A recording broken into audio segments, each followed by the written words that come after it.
Ramai trader fokus pada entry tapi lupa satu benda yang sangat penting, iaitu data performance sendiri. Kalau anda tak track performance anda sendiri, anda sebenarnya trade secara buta.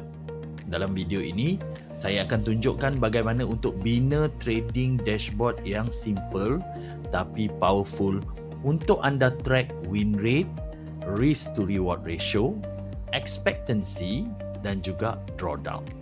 Ini adalah benda yang trader profesional gunakan untuk kekal konsisten.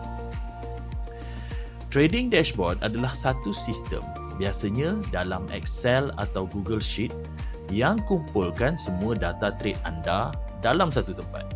Tujuan dia simple je, untuk tukarkan emosi kepada data dan tukarkan andaian kepada fakta. Contohnya, anda ada strategi anda rasa profitable, tapi data mungkin tunjuk sebenarnya anda rugi.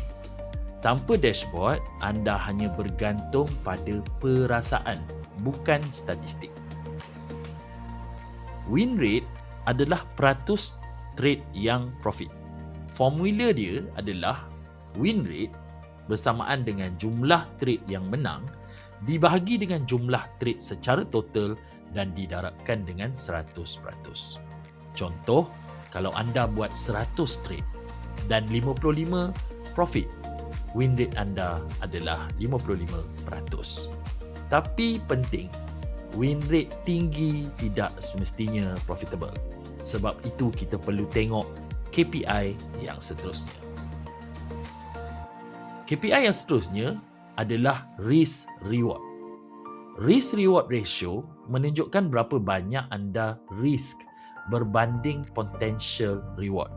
Contohnya, jika anda merisikokan $1 dan mentargetkan $3, risk reward anda adalah 1:3. Trader yang berjaya biasanya ada RR yang konsisten. Walaupun win rate rendah, RR tinggi boleh cover loss. KPI yang berikutnya adalah expectancy.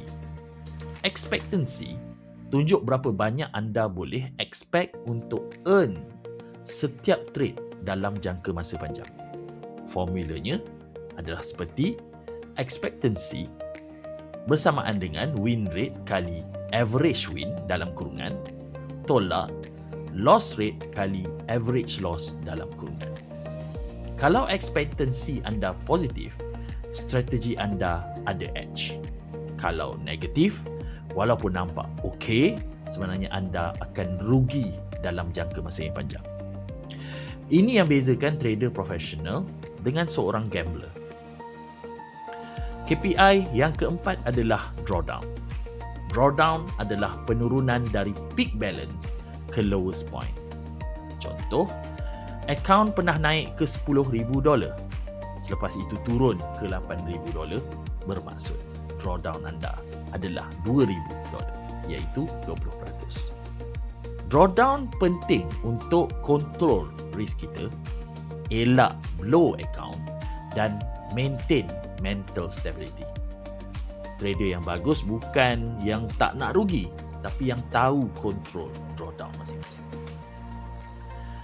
Untuk bina dashboard, anda hanya perlukan Excel atau Google Sheet sahaja.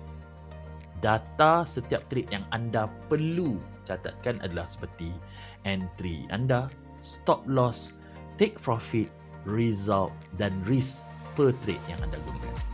Kemudian, gunakan formula untuk kira KPI dan gunakan chart untuk visualize performance anda. Sebagai tips, update lah setiap hari. Jangan skip trade yang rugi dan fokus pada consistency, bukan perfection. Kalau anda serius nak jadi trader yang konsisten, dashboard ini bukan optional. Ini wajib.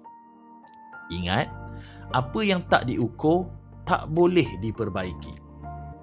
Jangan lupa subscribe untuk lebih banyak konten trading yang praktikal dan real.